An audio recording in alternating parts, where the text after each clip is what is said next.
Inquire all those questions you've always wanted to know. Ask Kati anything. Hey everybody, welcome back to another episode of Ask Kati Anything. I'm your host, licensed marriage and family therapist Kati Morton, and I'm here to answer all of your questions.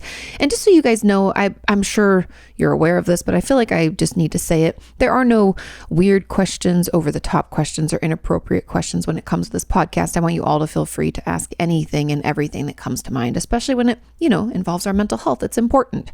And without further ado, let's jump into question number 1. This question says, "Hi, Kati. Can you talk about addiction as a coping skill for trauma, please? I was abused as a kid and teenager and have struggled with addiction since I was 14 years old. Alcohol, drugs, gambling, social media, exercise, and eating disorders. I know they aren't addictions, but for me, they are similar coping skills." That's fair. "Every time I manage to get out of one, I just get addicted to something else." Yeah, we play that swip swap game, right? "I don't know how to get out of this because my therapist told me to do trauma work. I have to get sober first." But I feel like I can't endure being sober before I've dealt with my past because the fear of what will come up is just too strong. How can I get out of this vicious cycle? Thank you so much for all that you do." Of course, and this is a great question. And just so everybody knows, there are a lot of different thoughts and beliefs about this, but I've worked at many treatment centers over the years, and every one of them required people to be sober first. So like even the eating disorder treatment center I worked at, we had a patient who came and wasn't sober, and she had to go get sober first before she could come and work on her eating disorder. And the reason for this is because if we're still numbed out and using an unhealthy coping skill, we're not going to be able to tap into what we actually need to process. And so my overall advice, and we'll dig into this more, but a quick answer to this is that I wonder if a treatment center would be the best choice for you. Something to consider. If you're at school or at work, you know that you can always take medical leave. It's no one's business what you're actually doing. You can just say you have a health complication that needs to be tended to, and your, doctors and therapists and stuff will fill out the appropriate paperwork for you to take that leave. But I really think that that might be the best step for you because it's impossible for you to get sober on your own, and then you can't do the trauma work so that you don't need the drugs and alcohol or the numb out. And we just we're caught, like you said, in this vicious cycle. And so let's talk about this a little bit because I want everybody to kind of understand like addiction as a coping skill. And I think a lot of times when it comes to unhealthy coping skills, and I'll just name a couple, just like the person who wrote this question named a few, drugs of any kind. I'd even throw, and I know people aren't going to like this, but I'd even throw marijuana into the mix. I'm all for it being legal. I don't think it's wrong to do it every now and again, but if you're using it, if you're using it to cope, meaning I don't like myself without the drugs, or I don't like the way I feel when I'm sober, that's not good. So any kind of drug that we're using, I mean, again, like I'd even throw Xanax into that as well. These are things that people can overuse as a way to cope. Alcohol, obviously, same reason. Eating disorders, self-injury, shopping, gambling, sex. We can use a lot of things in our life as ways to kind of numb out or distract from how we really feel. And let's be honest, we all have them. Now, they might not all fall into that. Like some people tend to use social media, like this person said, like use social media to numb out, or, some of us might like distract with other people's problems, focusing all of our energy onto our children or other people and making sure they're happy, while ignoring our own. There are a lot of different ways that we can distract and numb out from what we really feel. And that's why when people talk about certain things as like especially eating disorders, and I know that's not what this person's talking about, but especially in the case of eating disorders, people will be like, well, just eat more or just eat less. Like, I don't understand the problem. And to that, I always say, it's not about the fucking food. It's a coping skill. So same with drug or alcohol addiction, right? It's not about the fucking drugs or alcohol. It's about what we're trying to cope from, what we're trying to numb out. And in this case, it's trauma, right? When we encounter things in our life that we don't have the skills or the capability to process or work our way through, we turn to what we know or what we have access to. And that can be good or bad. I've had, friends of mine who've endured terrible traumas in their life, and they did what is known as sublimation, which is when you take like a shitty thing and your defense mechanism is to turn it into something positive or something that's like, I don't know what the word I'm looking for, but I guess it's like an action. And so they like really dove into sports, right? So that would be kind of an example of that, like focusing all your energy on something else. But for a lot of us, we reach out and all we find are, self-injury, drugs or alcohol, and sex addiction things, because that's all we know, or that's all that we have access to. And it's all an effort to not feel shitty. And I get it, right? No one wants to feel shitty all the time. And the fact that you have to get sober before you can work on your trauma, it's not that we can't do it on our own, but if you don't feel like you can, there is no shame in going into treatment. Because AA and NA, if anybody doesn't know, Alcoholics Anonymous and Narcotics Anonymous are great resources.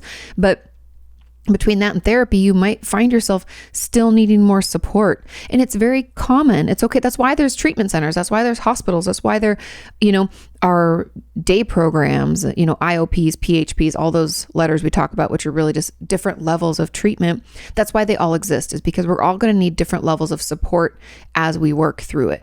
And so the fact that you are swapping, because it's really common for anybody who doesn't know, when we have an unhealthy coping skill like an addiction, when we don't use that addiction, we pick up another unhealthy coping skill, like, oh, my eating disorder gets worse. I've talked about this in relation to self-injury and eating disorders, where if we struggle with both, they kind of teeter-totter.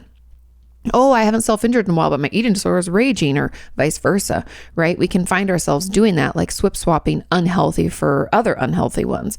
And we can come up with healthy coping skills. I firmly believe, the 5-to-1 ratio, like we're going to need 5 healthy ones to negate the 1 unhealthy. And as a little caveat, just know, the healthy ones aren't going to feel as good as the unhealthy one. It doesn't trigger our reward system in the same way, which is why they call it an addiction. But those can help us slow down the impulse to use. But that's, again, if we need more support, I don't expect you to do it on your own. You might need to go into treatment and get more support around the clock so that you can get sober. So it might benefit you to look into that. I know that's not the answer you want. Trust me, it's never convenient. It's always hard to try to get sober. It's always hard to actually take care of ourselves and treat our mental health. I don't know why we have so much judgment over it, where if it was like our physical health and we were in the hospital because we had to have surgery and there's a complication, they're like, you need to be in here for 3 weeks. You'd be like, well, shit, I have to be in here for 3 weeks. But when it comes to our mental health, we're like, no, I don't really need to. We try to minimize and invalidate. I'm here to tell you that if it's impossible, if it feels impossible, if it's too difficult, if it's too scary to do it on your own, that's why there are resources out there. So look into them in your area, find out which ones your insurance covers or how it can be afforded or how you can get on the list. Let's start that process, because I really think that that's the way we're going to get you out of that vicious cycle, is essentially more support, because we can't do it on our own, right? And that's okay. That's why we have treatment. Now let's move on to question number 2. This question says, hey, Kati, I'm wondering, what is the best thing to do when you are dysregulated, but you're too tired to use healthy coping skills? I find that in order to use them, I have to have a lot of mental energy. That's fair. And sometimes I'm just too worn out to do the quote unquote right thing. Lots of love from Italy. Great question. Obviously, all these questions got a lot of thumbs up, so you're not alone. This is why some of our healthy coping skills need to be what I would call basic needs. I think if you're feeling dysregulated, if you're too tired, maybe you should take a bath. Maybe you should drink some water. Now, I know you're thinking, Kati, doesn't help me cope with shit. That's just bull. That's just things that I should be doing anyway. You'd be surprised how much better you can feel after you have a nap, after you take a bath, drink some water, eat some food, take your prescribed medications or whatever you need. Maybe you've forgotten to do that. When we do those basic needs, that what I would call like the HALT, I talk about in DBT or dialectical behavior therapy, they always use this acronym HALT. And I just love it because it's like, stop. Are you hungry? Are you angry? Are you lonely? Or are you tired, right? That spells HALT. If you are any of those things, you're going to be incredibly vulnerable to become more dysregulated, and your emotions are going to kind of be running the show versus us being, able to manage them, which is the healthier way. So HALT. What are those things can we do that are very basic, that help us be us? Do those things.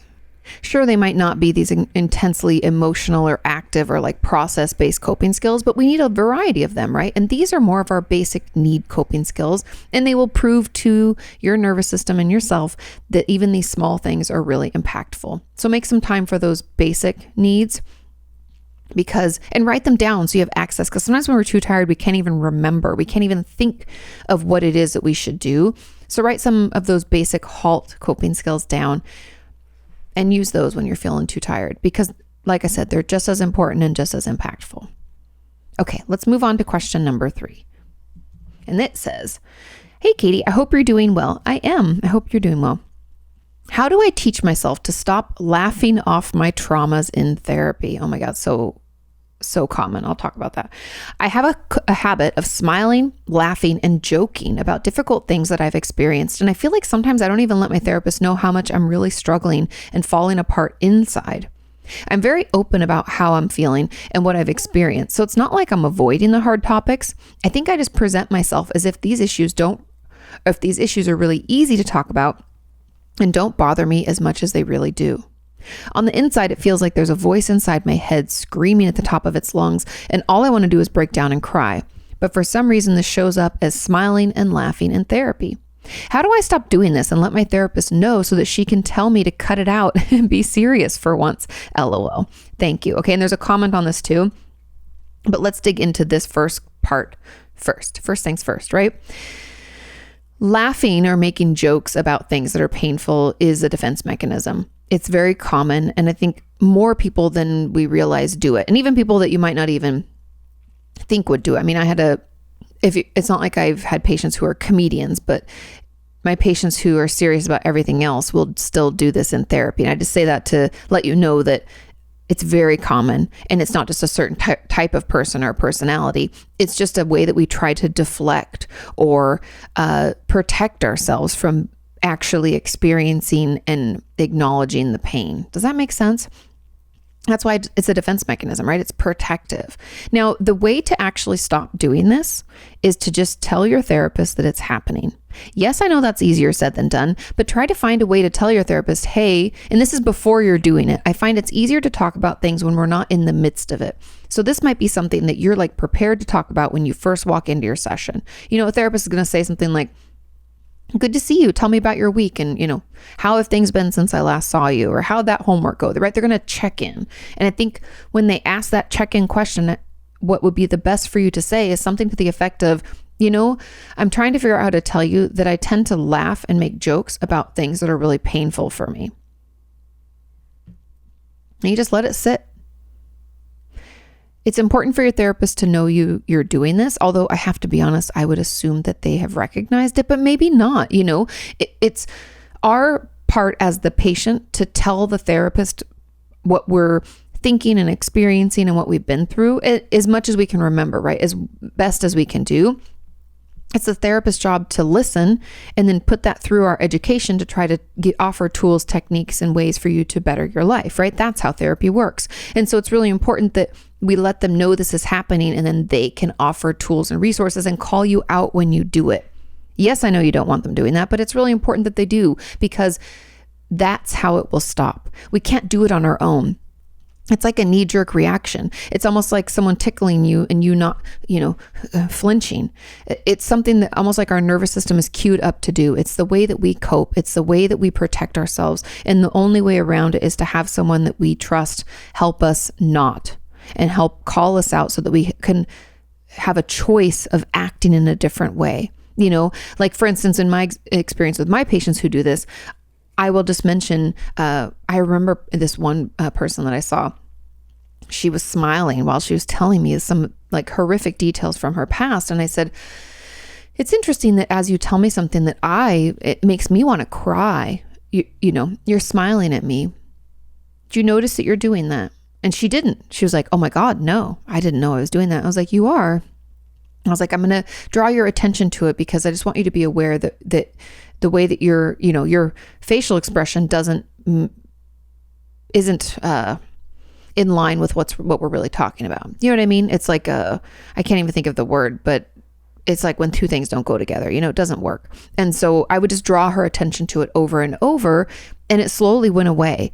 And also we're doing, some of that trauma work and stuff like that. But I really think the way out is to tell your therapist so they can make you realize it when it's happening, and challenge you during those times. And if you're worried about what a challenge might look like I said, it's me saying, do you realize you're doing this? That could be one of them. I could also say something to the effect of, I know you're laughing this off, but what's an emotion that you truly think you're experiencing right now? Are we able to tap in? And I might name some, or tell me where you're feeling that memory or that trauma. Is it in, your throat? Is it in your back? Is it, are you clenched up? I would just ask things like that. And that's just part of the not relaxing, because that's not even the right word, but it's almost like the disarming the defense mechanism, right? Because it exists for a reason. It's protective. And so it could be, some of that drawing attention to it, trying to figure out where it comes from. And then the other part of it could be finding ways to calm our nervous system down, or finding coping skills that help us soothe so that we don't use defense mechanisms, so that there's not that knee-jerk reaction to do them. Does that make sense? I hope so. And then there's also other work that we could do along the same lines, where if we keep having other defense mechanisms pop up, like let's say we do black and white thinking, all or nothing, right? I find that popping up, and then we try to make jokes, right? We go back to that laughing, and then we try to logic our way out of it. All of those are different ways to deal. And as a therapist, if we're swapping defense mechanisms, I would be really curious about that and what triggered it. And so then we kind of dive deeper into what's triggering these defense mechanisms and how can we not trigger them, right? What are some things that we can do, or what are ways we can cope with the trigger? And so telling your therapist will open up a world of options and techniques to help you overcome this urge, okay? Now, there was a comment on this, and this is, oh my God, same. I always smile and joke about my trauma to deflect and ease the tension in the room. Interesting. I always am curious too, if expressing what we would deem, quote unquote, bad or uncomfortable emotions in your family of origin wasn't okay. And so our role, instead of being real and experiencing the ups and downs of life, if our role was to make everybody happy, and then we're like the jester of our family, right? We're trying to make jokes and lighten the mood. I'm curious if that was your role. Anyway, this comment, my brain went there. Okay. So I always smile and joke about my trauma to deflect and ease the tension in the room. My therapist never laughs with me, so the tension stays. Interesting, right? That stuff fascinates me. And it's really why I love psychology, is because what happened there is you went into a role that you've probably held for all of your life in your family. This is the dance that you do. You deflect and you make people laugh, right? You're the jester of your family. And your therapist isn't in your family and did not fill that role where they laugh and let it go. And so it didn't serve its purpose. It's like, that's why I love the term family dance. Like, everybody has their steps that they do, and your therapist just stopped on the dance floor and you ran into them. So I'm not going to dance to this. This isn't a healthy dance. But anyway, okay, I'll continue on. It says, I love and hate her for this. I'm just too scared of my feelings to give them space and process them. How do I stop being scared of my feelings and the possibility of not being able to cope with them so I can process them in a healthy way? Great question. And again, I think the biggest part of this is telling your therapist that this is happening. I mean, they already are recognizing that you're laughing, and they're not playing along, right? They're not doing that family dance. But for you, you've already recognized the trigger. So the trigger for your defense mechanism is that my feelings are going to be too much, or it might even be deeper than that. It might be that I'm too much, right? Often when we grow up in families where it's not safe or okay to express emotion, we feel like any emotion is too much. We are too much. No one can handle us. We're just too much to take care of, right? And we can kind of tell ourselves that over and over and over and over. And so I might challenge you. I think a way out of this for you could be, and this is my hypothesis, so you could be like, Kati, that's garbage. I don't like it. But my hypothesis is that one way out of this could be to do some inner child work. And I know you just cringed and hid under the table, but I promise you it's really healing. Inner child work. And I'm running a workshop it's August. I'd have to pull up the dates. It's 2 Fridays in August. You can look on my Instagram and on my TikTok about it. And in the community tab, I've been sharing it all around. But I'm having a workshop on inner child work to help people process it and use it and do it together, because I've been talking about it forever and a lot of people don't know what it means. Because inner child work was essentially created for those of us with past trauma. Remember, big T, little t, it's all the same. Past trauma when we were little and we never had an opportunity or the resources to process what happened.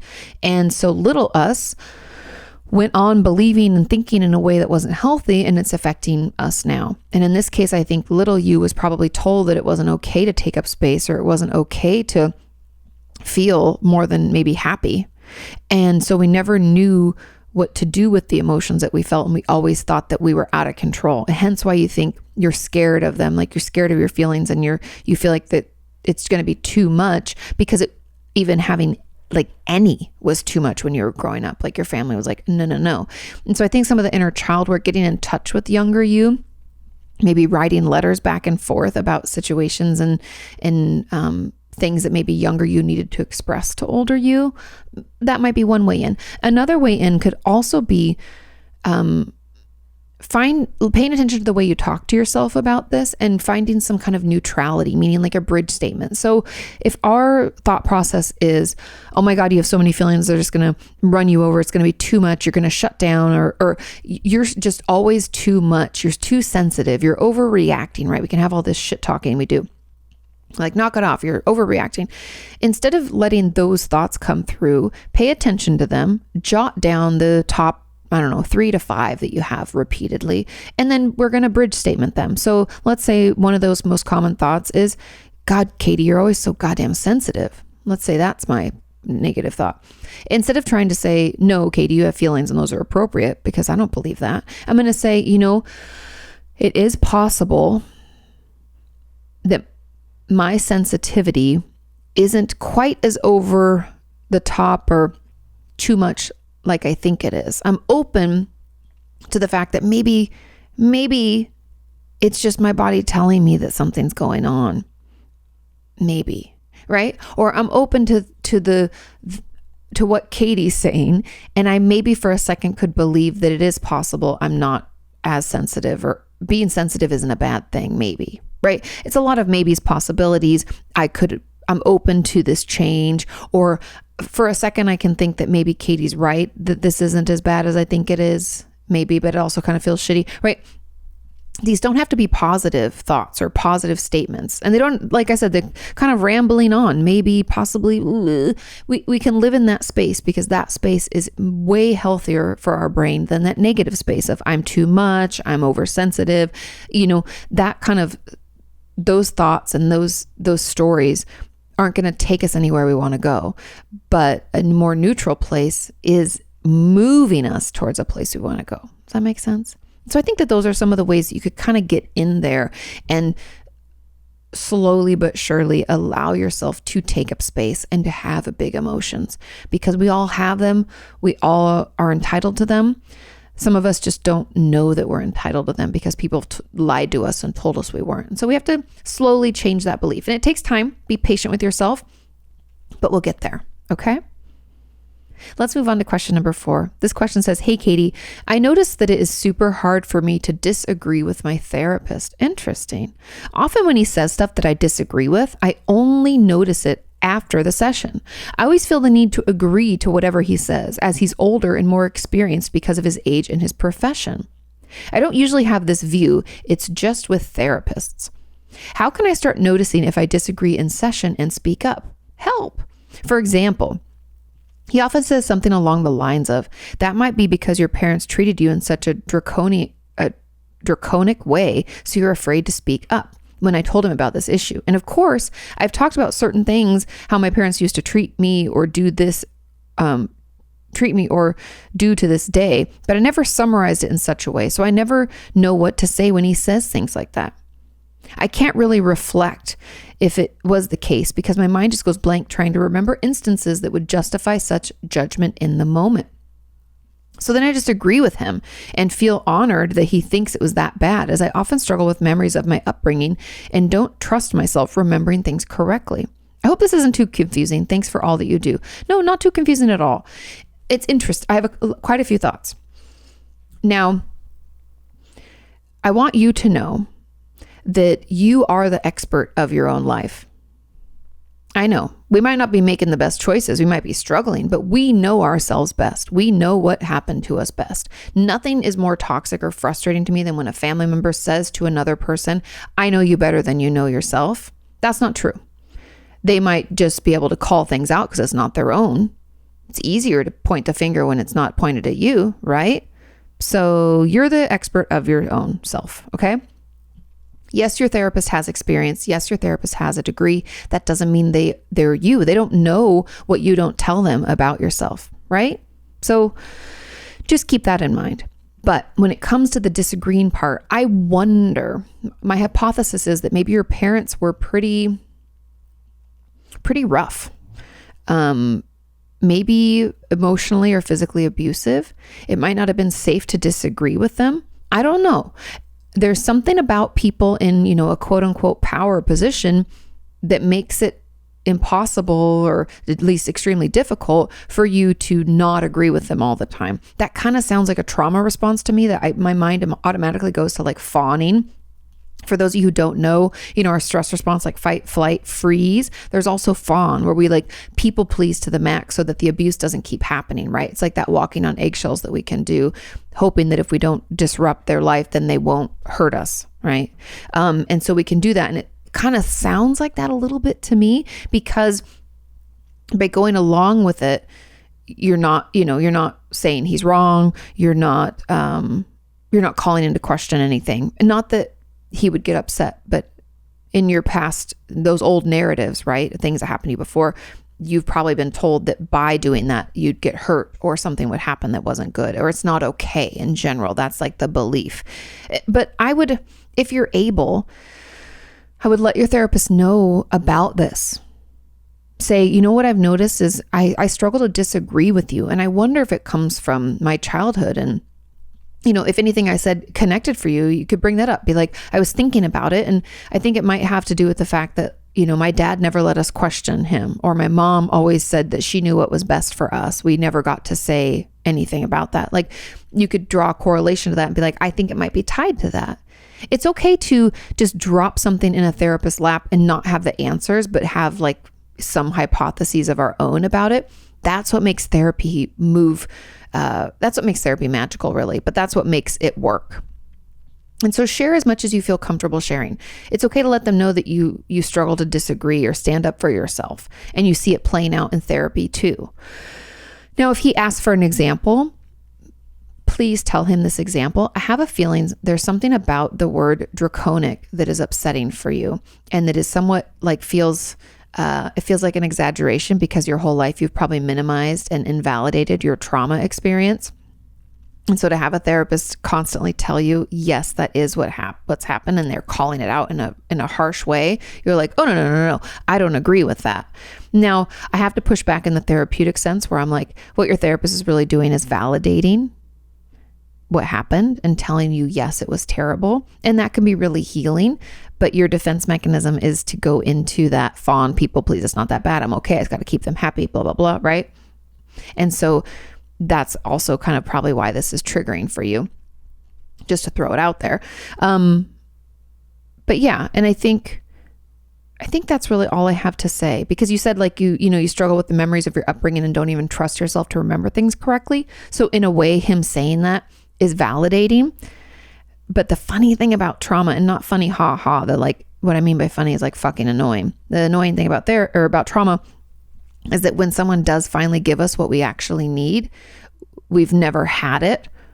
So it's uncomfortable and we don't even know what to do with it. So like when your therapist validates your experience, you're like, that's also triggering. It's like damned if you do, damned if you don't, which is why it's really important to tell your therapist this is coming up for you and figure out why. Because again, and I know I've talked about this over and over throughout the years, therapy is honestly, it's a very bizarre type of relationship. I understand that. I know it can feel kind of weird at the beginning, but what ends up happening is we play out these behavioral relational patterns in our life with our therapist. And so what's coming up for us in therapy is honestly what's coming up for us in life. And it can be really helpful to dig deep, pull on our courage, and tell our therapist what's coming up for us, because chances are that has come up for us in a zillion other ways in our life, and we just never were able to notice it because it wasn't done in a safe or neutral place like therapy, where we could call attention to what's coming up. We were instead, maybe abused, told to sit down, shut up, or ignored, and this is the one time where we can say, hey, this is getting triggered in me. I'm not able to disagree with you. Why? And figure out where that's coming from, you know? I hope that makes sense. I feel like I'm really rambly today, so I apologize. But let's move on to question number 5. Question number 5 says, "Hi, Kati. Can you explain the difference between emotional incest and parentification?" Great question. Now, overall, when it comes to, if anybody's wondering what these terms mean, I'll define them first and then we'll answer the question. So emotional incest is when a parent relies on a child emotionally, meaning they're going to tell you things about themselves and their relationships with others, and essentially emotionally oversharing, hence the term emotional incest, right? It's not appropriate for a parent to tell a child about their date and how they thought that guy was cute, and, you know, sharing, or how they're having a hard time with the divorce, or they haven't had sex with the spouse, the child's other parent, or they didn't have good sex or anything like that, right? That's emotional incest. That's oversharing with the child. That's not okay. Now, parentification is when a child is honestly kind of robbed of their childhood and instead takes on the role of the parent. And it usually happens because the parents either aren't able, like, let's say they have a physical or mental illness that deems them incapable, or they're absent, right? They're neglectful. Maybe it's because of work or other reasons. And so in whatever way, the parent isn't able to meet the needs of the child or the other people in the family. And so usually it's like the oldest child takes on this role, not always, but a lot of times the oldest child becomes the parent because the parent's not filling that role. And so there is a lot of overlap, as I'm sure you can see, even when I just define those two terms. But the main difference is that the emotional incest is about sharing experiences and like emotional stuff. And the parentification is more about the role of the child being the parent. Now, again, there's overlap, but that's the main differentiation. And I think if there was emotional incest, chances are you were also parentified, you know? So that's why I'm saying, like, they probably happen together. They're like things that happen to go together a lot. Just like I would say, you know, like eating disorders and self-injury going as coping skills happening a lot, or depression and anxiety, right? There's a lot of things when it comes to our mental health that can tend to run together. And I think these two are those things as well. But I don't always find that parentification means there's emotional incest, sometimes, but not always, right? It doesn't always go both ways. But I hope that kind of clears it up. Emotional incest is about them sharing things with you that aren't appropriate, like emotional things. Parentification is when you take on the role of being the parent. Okay?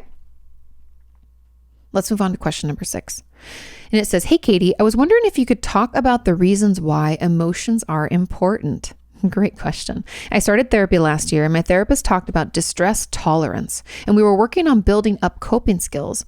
But one thing we did was try and realize why the emotions we have are necessary. But I could never quite figure out why my negative emotions are really necessary. We're going to dig into this. This is a great question. I have the most trouble with anger. Join the club. I don't understand why things make me angry, and getting angry usually makes others upset or angry as well. So I don't really understand why I can't just not get angry. I don't mean to laugh. It's just like I'm reading a letter from myself like 10 years ago. I hope this sort of makes sense. Thank you for the podcast. It's a big help. Of course. Okay. So first, let's just start out why emotions are important. Now, emotions are important because they tell us about our experience and what's going on. They're indicators, okay? They're important indicators. Essentially, in the road of life, our emotions are like mileposts, so we know where we're at. If we're really happy or we're really excited, that tells us something good is going on or something good is coming up, right? It's good to know. Those are indicators of how we're doing internally. If we're angry, that tells us that we've probably been hurt or felt victimized or misunderstood, or, you know, something has happened. Because anger, if you didn't know, is a secondary emotion, meaning it's like protective. It happens as a result of another emotion. Okay. So if we're feeling really anxious or we're feeling really, sad, those are also indicators. Again, these mileposts telling us like what's happening, where we're at, what's going on inside. That's why they're important. Because if we can pay attention to our emotions, then they won't build up over time and lead to bigger things. For instance, if I am feeling really misunderstood and minimized, let's say at work, And I never acknowledge it. I never try to process it. It just is happening over and over and over and over. That can lead up to some intense resentment and possibly aggression at work, and I could lose my job. Right? Now that's just like one real world example. I could give you another, like, let's say, I never paid attention to my emotions and I stuffed down, like, especially good emotions. Like when I feel joy or excitement, I tell myself I don't deserve to feel those. I try to ignore them and stuff them down. And as weird as this sounds, when we don't allow ourselves any joy or happiness, what do we allow ourselves? Only bad things. So then that could grow into anxiety, worrying of when things are going to turn shitty, or depression, thinking I don't deserve anything good. I should just go into a dark hole, and only focus on the negative things. So either way, if we don't acknowledge and allow our emotions, we're not only ignoring internal indicators of what's going on, but we could potentially harm our relationships and path in life as things move forward, right? Because, and I'll give another example. Because let's say we're in a relationship with someone, let's say it's a romantic relationship, and we feel uneasy around them and kind of like on edge and really nervous, and we don't pay attention to it, and then we end up going on a trip with them and they physically abuse us or something, or they leave us there. I mean, I know I'm just giving, obviously, like some are extreme or some are random, but it's those indicators, those things that we experience, the feelings that came up, they tell us something about what's going on, and we need to pay attention to them because they truly are our inside speaking to us. You know what I mean? It's like our subconscious is like sounding the alarm and giving us helpful and protective indicators for our life. Okay? So that's why they're necessary. I hope that makes sense. If you want to follow up, and maybe I should answer this in a full video. I don't know. Let me know in the comments if you think I should. Okay. Now, anger. I had the most trouble with anger growing up as well. It felt very out of control. It felt very scary, and it felt very dangerous for myself and other people because I didn't want to upset anybody else. I was a total people pleaser, and it's still something that I struggle with. So having the most trouble with anger is incredibly common. Anger's been always deemed as like a bad emotion, but it's incredibly important too because it tells us again of something going on. If you consider anger being a secondary emotion, meaning it shows up, I call it like the puffer fishing, right? Puffer fish without their spines are super, super vulnerable, right? They're a little soft, squishy. They're little, they can get really hurt. And so what happens is we're all little puffer fish with our spines in. And if someone pokes us, it hurts us. Oh, we shoot our spines out. Anger comes to our rescue. I feel hurt and vulnerable. Anger is going to protect me. We shoot our spines out. That's why I have some shirts with puffer fish on it, because it's just, we puffer fish. That's what my therapist told me I was doing through life. She's like, you're puffer fishing your way through life. And I was like, well, I feel safer. And then but that's what anger is those spines, okay? And it's protective, but it's not really helpful in the long run. Doesn't mean it's not helpful in the short term. Anger protects us. That's good. It also tells us, because we often don't want to acknowledge that we feel hurt or misunderstood or painful feelings, right? We don't want to admit those. It can be hard for us to acknowledge. We can think it's not okay. We don't have a right to feel that way. We shouldn't, we can do the like minimization, like other people have it worse. I don't know why I'm being this way, or I'm too sensitive. I'm overreacting, right? We can do all of that stuff. And anger tells us it's a stronger indicator that something has happened and that we've been hurt. And that's why it's really helpful. And using anger to your benefit, I think, is something incredibly powerful. And what I mean by that is, instead of letting anger feel like it needs to be snuffed out and shoved down, what if we let it move through us? What if we express it in what I would call like healthier ways, meaning like communicating directly? It's okay to be angry with someone and tell them so. It's okay to say to a spouse or a friend, that really hurt my feelings and I'm angry with you. I can't believe you'd talk to me that way. Or, it's okay to be assertive, to communicate, to express when you're upset and when something is frustrating. And here's the kicker: as a former people pleaser, the hardest part for me is to not then apologize for saying that. So I'm just throwing that out there. But it's okay to harness that anger and be like, that means that I must have felt X, Y, or Z. This is coming up for me because I'm feeling a little bit more vulnerable because they said this and that with something it's triggering. It's helpful because it allows us then to learn about it, and having that emotion and giving space to it, meaning not trying to shove it down or shut it up, means that it won't feel like what I was scared of, that it's out of control and ruining things. Because instead of all of a sudden like all or nothing again, right? Doing black and white, don't express anything, express everything from the last 10 years. Instead of going between these extremes, it's almost like a pot that never boils over because you just keep letting, or I guess it'd be like a teapot that never whistles. You keep letting the steam out. And that's what we should be doing. We want to let the steam out before it completely sounds the alarm and is really loud in your whole house. You know what I mean? I hope that makes sense. Now let me keep reading, because it says, why, anger makes others upset or angry as well. So I don't understand why I can't just not get angry. Again, anger is helpful and it's protective and it's important, because otherwise we might not recognize when people have overstepped boundaries, done things that aren't okay, and also won't let us know when we have been hurt or felt misunderstood. And those are all good things to communicate and help us express. And sometimes without anger, it would go undealt with or unidentified. And now a person asked as a comment below this said, also, why is it important to be in the present moment when you're experiencing physical pain? It's important to be present. I'm assuming they're referencing like emotions. Like, why is it important to be present with these emotions if it's actually causing you pain? I wouldn't say physical pain. Like if you actually like hurt, like let's say you broke your leg, I don't think there's any reason for you to necessarily be present. Like if a doctor wants to put you out to take care of it, I think that's fine. So if that's what you're saying, I don't necessarily agree with that. But when it comes to emotions and the fact that emotions can feel physically painful, and you're wondering like, why in the world do I have to actually be with it and sit with it? It's because if we don't. So I read this beautiful meme that I want to share with you guys, because it's just, I know it's just a meme, but it was like a tweet that another therapist put out. And if I knew their name off the top of my head, I would totally give them credit, because this is not mine.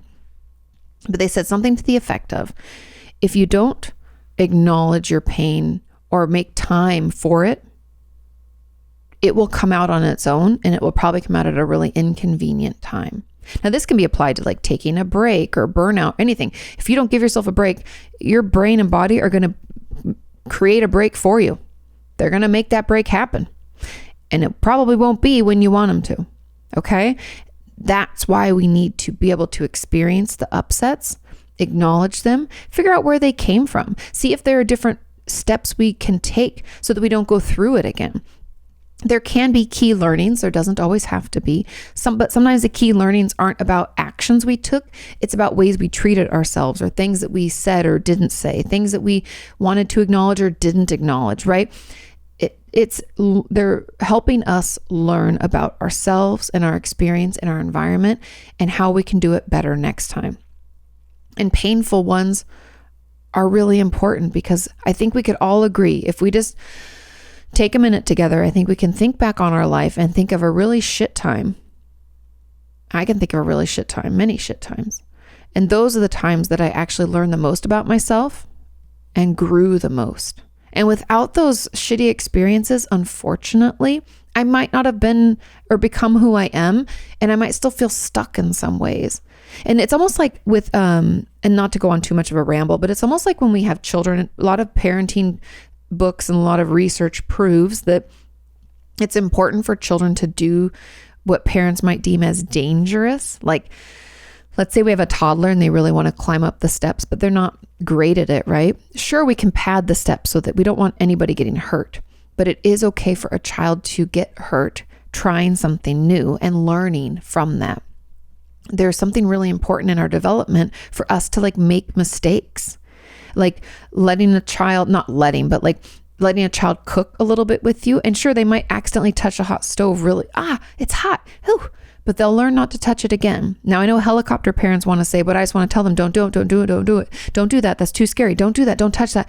We can't pad someone's life like that. They need to learn. Just hearing the word don't do that or that's not safe is not the same as trying it ourselves and maybe failing, right? Like it's okay for our children to fall in love with the person that we're like, I don't think that's a good fit for them. I know we want to, bumper bowl them, put little protectors in so they go right down and they don't have any issues. But that's not life. It's actually really helpful developmentally for children to try things that are a little risky, to learn about risk, to learn about danger. Obviously, we're there to pick them up and clean them off and keep them safe in like for bigger things. But for a kid to touch a hot pan, I mean, I had burns as a little kid from hitting things and doing stuff like that, scars on my knees from falling. It's part of our development. And again, I'm not talking like extreme risky behavior. I'm just talking about children learning about life and stumbling and trying and failing and having relationships not work out, having friendships where they realize like, hey, I guess that person was a little, too much for me, or maybe a little more of a bookworm than I am. Like, it's all helpful when it comes to us developing and growing and becoming who we need to be. And if we don't have those experiences, we can feel like we're perpetually unsure. I think it causes like a lot of anxiety in children because then they don't feel safe to do anything. And it can cause, a codependence between the child and the parent where they need to check in with them to make decisions and everything. And what we want with our children is want them to be independent. And again, I know I'm going on a tangent, but there is something important about us having those bad, quote unquote, bad emotions. There are no bad emotions, by the way, but the ones that we've deemed to be bad, like anger, upset, hurt, invalidation, minimization, whatever you want to call it, whatever words sound best to you for how you feel it. It's important for us to have those because that helps us learn boundaries, that helps us learn our limits, that helps us understand triggers, what's okay or not okay for us. It's all important. It's all indicators of what's happening to us. Does that make sense? I know it's kind of like woo-woo, like we're thinking, we're talking about something you can't see, but I hope that helps clear that up. And yes, I know it's uncomfortable. Don't pretend just because I say and know this that I always do it. I just know better doesn't mean I'll do better. Okay. I'm in it with you. Let's move on to question number 7. This question says, hey, Kati, I hope you're well. I am. I hope you're well. I'm just wondering how you figure out what next step in your life is right for you. Ooh, yeah. Good question. I find it difficult to decide where I want to go, what I should be doing, what is right for me, alongside the guilt of what if I make the wrong decision. For context, if it's relevant, I'm currently in a position where I have just finished studying and I feel like I've just wasted my time and gone down the wrong path. As well as this, I think about the anxiety that comes along with trying something new and making a decision. All of this combined just leads to overwhelm, and I feel like I just can't move forward. Any advice? Thank you, Kati. Man, the anxiety you're feeling is like palpable just through the way you wrote it. And part of me wonders if anxiety is the main problem here. Just a hypothesis, throwing it out there. It could be beneficial for you to talk to a therapist, maybe a psychiatrist. Cognitive behavioral therapy or CBT is really helpful for anxiety. That might be helpful in this case. Now, I'm going to give you maybe advice that you don't really like, but it's the honest truth. We all make wrong decisions. We just don't know they're wrong at the moment. And I feel like I was just saying for the last question, it's sometimes helpful, even though it fucking sucks, to like make mistakes and fuck up and have relationships end, right? It can be traumatizing. It can be overwhelming. It can be depressing. It can be derailing, but it's all part of our story. And I think, unfortunately, I know this sounds bad, but it's like, I'm not saying bad things should happen to everybody, but I'm just saying that when we're trying to navigate life as a new person out in the world, we don't always know what we want, and it's okay to just guess, right? When I went to school, so here's a true story. When I went to school, I thought first I wanted to be a school counselor. That's what I wanted to do. Then I learned about working with kids. I did it for a little bit and I hated it. No offense to kids, but it's just not my jam. Hated it. So then I was like, oh my God, I don't even know if I want to do that. Maybe instead of going to grad school to become a therapist, I'm going to go to culinary school. Yeah, your girl applied to culinary school. I got in. I didn't go because my mom, God bless her, was like, just consider what that job would look like. What would that mean for you? She's like, because you're not a person who likes to work really late. She was correct. I did not like, even at the restaurant I worked at, I purposely picked a breakfast and lunch restaurant because I do not like working till midnight. Then you don't have any time to hang out with your friends. It sucked. Now, she said, do you want to work all evenings? I want to be a pastry chef more specifically. And she was like, and you're not a morning person. Do you like want to get up at like 4 a.m. to like start making bread And that's the honest truth. And she's like, just think about the job and like what that would mean for you and how would that work? And I thought about it and was like, this sounds terrible. Mom, you are correct. I don't want to waste like 50 grand going to culinary school. So I didn't do it. And then I took a position as a counselor because I didn't have my master's yet to see if I really like being a therapist. And I worked with adults and turns out I did. I just didn't like working with kids. And so I tell you that story because there's a lot of weird ways. I also was a sales rep for a while. I worked as a barista. I worked as a waitress. And not that I thought those were going to be my career paths, but they could have been, right? We kind of find our way through life and nobody makes the right decision all the time. And so the way that I figure out what the best next steps are for me in my life is to talk to people I trust about it. That could be a therapist, that could be a parent, that could be a spouse or a partner, that could be a best friend, anybody. Could be part of our community, just talking to people, because people who really know you and love you are going to ask real questions, like my mom, because she's always been super supportive. Whatever I want to do, she supports me, but she just wanted me to think about it. Because it also was like, I think I was getting scared about making a big decision and spending more money on school because I'd already paid for 4 years and that was fucking expensive. So I think I was like, oh my God, how can I spend more? I was getting kind of, and then what if I don't like it? And there's all that panic, right? But just consider, and talking it out with a therapist or, a close person in your life can give you some insight and help you think it through. And a great thing when it comes to like career path or education path is mentorship. Finding someone who's older than you or has, even if they're not older than you, has just been in the job longer or has a job that you think you might like, ask them about it. See if they'll let you shadow them for a day. I've done that with some of my friends and my colleagues. It's incredibly helpful. So that can also be a way to kind of help make decisions because again, there's no fail-safe way to ensure that we don't make the wrong decision. And I don't even like to call them wrong decisions. I like to call them like learning experiences. And I know you hate that, but that's such a therapist thing, but it's reframing it, right? Because my wrong decisions, there's that, I know, I love country music. There's that Rascal Flatts song, The Broken Road, led me straight to you. That's life. We make all sorts of bad decisions, but it all leads us to where we're going to be and where we're supposed to be. And I feel like there's some part of us that just has to believe in the process. It's like when you watch Bob Ross make a painting. At first, you're like, what the fuck is this? And then you're like, oh my God, that's a mountain. Amazing. You have to trust the process. That's life. We're going to mess up. Remember, he said beautiful mistakes. He turned them into like trees or something. That's life. Things are going to happen. We're going to make the wrong decision. But what can we learn from it? How can we go forward? How can we turn it into a beautiful mistake? I know that's a shitty answer. Let me give you one more thought, okay? Take your time making next steps. If you're really concerned, talk it out. Pros and cons always help, not because they give us the answer, but by doing it, I personally find that by even writing out pros and cons, I already know what I want to do, right? Even if one list is longer, like if the con list is like 10 and there's only 2 pros, but those 2 pros are like, what I think is fucking life-changing, then I'm going to go for it, even though there's a ton of cons. But just doing that action can sometimes help me make that decision. So allow yourself to free think, to talk it out. Sometimes I find just doodling about it, like, the pros and cons and just thoughts that come up about things, it'll help lead you to the right choice. For now, does that mean that we can't mess up and we can't change our minds? No, I think that's the problem why people sometimes wake up at like 40 or 50 and are like, what am I doing with my life? It's because they never question, they never allowed themselves to be like, maybe I don't want to do this. What if I want to rethink my career at 38? There's nothing wrong with any of that. I know we think that all these decisions are huge and big and we can never go back and we can't change, but I'm here to tell you that there's nothing wrong with changing your mind. There's nothing wrong with getting started on a career later. There's nothing wrong with, taking one step forward and then being like, oh, and then go in a whole nother direction. We can always pivot.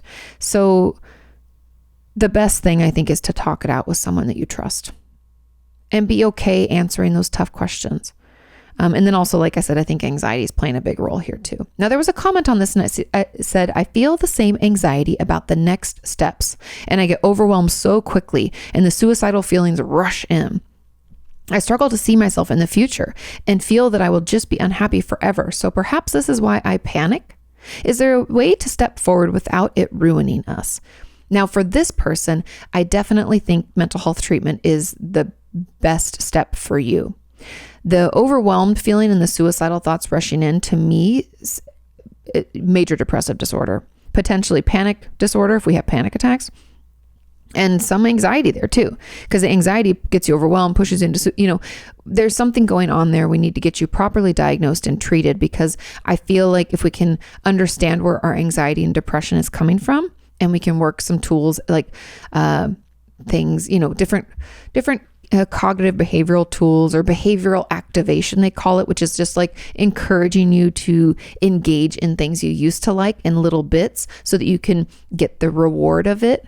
Even though I know depression makes it really difficult for us to be motivated. That's why it's just little bits at a time. There are some tools and techniques we can utilize to help manage that depression and anxiety so that we can move forward. Because even the fact that you said you struggle to see yourself in the future, to me, I'm like, that sounds like depression, like snuffing out our motivation, snuffing out our hope for the future. So I wonder if that's where that's coming from. My brain automatically goes to, it's not about the decisions, it's about our mental illness getting in the way of us being able to effectively make decisions. So I would reach out, try to find a therapist in your area that treats anxiety, depression, which, spoilers, most people do. Cognitive behavioral therapy could be really beneficial. So if you want to ask if they utilize that, that could be really great. But I think that that's really the best way forward for you. Okay. Final question number 8. Today's went by really quick to me for some reason. It says, "Hi, Kati, do you think physical punishment can be traumatic?" Yes, I do. I'm wondering because it seems to affect me in my fear of men, hypervigilance, and always walking on eggshells. The quote unquote punishment wasn't always related to what we had done, but rather his stress or anger levels. He'd get out of control, scream, threaten, spank, and sometimes kick us kids, and afterwards laugh at us while we were crying, or laugh at us for crying. Yeah, this is trauma. That's abuse. It didn't leave marks or injure us, but at times I did fear for my sibling's life due to him seeming so out of control. Could this be traumatic and still affect me now as an adult? 100%. Physical punishment is definitely traumatic. There's a ton of research to support that spanking children is not effective. And I know there's a lot of parents out there that just believe in it and that's what they're going to do. I'm just here to tell you that it's not proven effective. Actually, the best way to teach children is to take away things. And I know that sounds crazy, but timeouts are extremely effective, and them not having access to a toy that they want or something else that they want, that's actually the best way to punish a child. We know that through basic psychological learning. If you want to Google psychological learning techniques, or you could look up the Skinner box, you could look up what are the other ones? That's just the first one that comes to mind for like operant conditioning, classical conditioning. When we talk about learning, if we want our kids to be better behaved, taking things away is actually better than adding things. We find that to be more effective because it doesn't trigger a stress response, because we don't want to stress kids out. And also just spoilers for parents out there, and also for children who are thinking that they're overreacting. When we feel stressed and overwhelmed, our limbic system goes into like, sound the alarm. Our amygdala fires, shuts off, not to get too nerdy, but hang with me. Limbic system ignited. Amygdala sounds the alarm. Prefrontal cortex goes offline, meaning we're not able to make good decisions. We're not able to learn new things very quickly. It's really hard for us to focus, and we can't be focused on any future anything because our prefrontal cortex is offline. Hard for us to put words together in a sentence that makes sense. So if a parent is pushing us into our stress response, we're not going to be able to learn to be better. We're not going to be able to communicate to them about what we feel. And it's not effective. Our brain doesn't work that way. The best way to teach a child is to communicate to them, to remove something, and to have a punishment of a timeout or not getting to do a thing they want to do. That's the easiest and best way. Now, I'm not a parent, and I'm not pretending that I know what it's like to be stressed. And I'm not saying every parent has to be perfect and can never, yell at their child or lose their temper. We're not perfect. I know that. But I'm just telling you, if anybody out there thinks that spanking is effective, I'm here to tell you it is not. Okay? And yes, for the person who asked this question, physical punishment is almost always traumatic. Parents are so much larger, have so much more control over our lives when we're children, that if we think they'll hurt us, that's trauma. Boom, right there. And watching our siblings get abused, trauma. So yes, of course, this could still affect you as an adult. That is horrific and terrifying. And I know we try to minimize. I know people have it worse. Unfortunately, there's plenty of pain to go around, and you have every right to yours. And I'd encourage you to seek out therapy, find a trauma specialist. I also have my book Traumatized that came out last September. That could be a good place to start. I try my best to make everything really easy to follow with tools and techniques and, some key learnings in there so that it's not too overwhelming. But yes, that is traumatic. Now, there was a comment on this that says, do you think physical punishment causes anger problems? Yeah, because you feel hurt and vulnerable and out of control. I have anger issues. I have had anger issues before getting better at controlling it. And I saw my dad push my mom before as well. Yes, of course. Abuse can cause a lot of different things. Our trauma response can cause us to be hypervigilant, irritable and on edge, and especially with anger. If we think about anger being secondary, right? If we feel hurt or vulnerable to things, we feel like we could be harmed, right? Like we could be traumatized. If we feel that wound, we're going to stick our spines out all the time. So a lot of my patients who have trauma in their past will find themselves like quick to anger. And that's because obviously our nervous system is like, well, we can't tolerate any more of this abuse. I don't think I could manage it. I'm going to stick my spines out right away and protect myself from any future pain, right? It makes sense. I get it. And the only way to calm this down and to manage those anger issues is truly through that trauma processing and listening, doing that inner child work like I talked about before, where you like listen to a younger you and you get back in touch with them to validate them so that we kind of without like there's better ways to say it, but for lack of a better term, we take the edge off so that the anger isn't so prolific. We can actually pull our spines in and feel okay, knowing that we get to choose who's in our life and who we put ourselves around and what situations we will endure. And so we can pull those spines in and at least feel okay. Of course, when we don't feel safe, we're going to have those spines out. And those spines are our anger issues, and we're going to rage on everybody essentially to keep ourselves safe. It's again, that's why I like the pufferfish analogy. And so yes, physical punishment can cause anger problems, and watching a parent hurt another parent is trauma. And so I'd encourage both of the people who ask these questions, the comment and the original question, please reach out and find a trauma specialist in your area. There are tons of different trauma treatments. It's not just talk therapy. There's EMDR, there's schema therapy, somatic experiencing. There's even something called the vagus nerve stimulation and stellate ganglion block. I write about all those in my book, Traumatized, as well, about all the different treatment options. So no, if one doesn't work for you, don't give up hope. There is a treatment out there that will help you heal and feel better. Okay, thank you all so much for listening and watching. Thank you for sending in your questions. As always, they were great. And let me know if you want me to do a full video on the importance of emotions, because I feel like that's one you could really dive into. I could dive into a lot of these as always. Thank you all so much. Have a wonderful rest of your week, and I'll see you next time. Bye.